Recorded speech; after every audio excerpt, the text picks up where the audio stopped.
Hi, I'm Keely, and welcome to my cozy kitchen, the heart and soul of my home. Join me on a delightful journey to create simple, healthy, and delicious recipes that nourish both the body and the spirit. Whether I'm canning fresh produce, planning wholesome meals, or enjoying a quiet moment with coffee and my devotional, this is where life happens. Let's share the joy of cooking and connect through stories and inspire one another to find beauty in the everyday. I hope that you'll subscribe and be a part of this heartfelt journey. Today's devotion is from Colossians chapter 4, verse 6, and seasoned with salt. Your speech should always be gracious, seasoned with salt, so that you may know how you should answer each person. A pinch of salt can be vital to any dish you make. Steak, pasta, or seafood all need the appropriate mix of spices to wow a person's palate. One thing that can cause a dish to be a kind of a disappointment is for it not to have enough salt.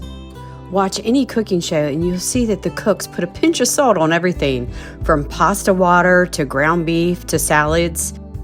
Salt is an appropriate addition to almost any dish and can be found practically on every table in every restaurant.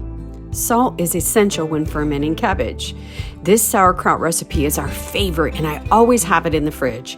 It's super easy to make with salt, cabbage, carrots, oregano, and a pinch of pepper. You can add more pepper if you like it. It is an optional ingredient, but the salt is essential. Salt draws out the water in the cabbage, which is required in the fermenting process.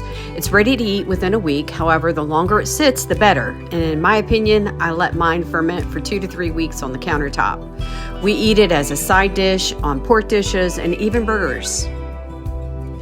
In the book of Colossians, Paul taught the Christ followers to season their conversations with salt. First, he told them to make the best use of their time. In other words, share the gospel in every opportunity. Paul then went on to tell them to always be gracious in their conversations.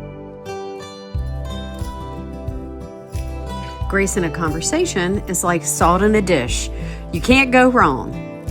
Have you ever eaten a particular dish at someone's home and been very surprised that you liked it?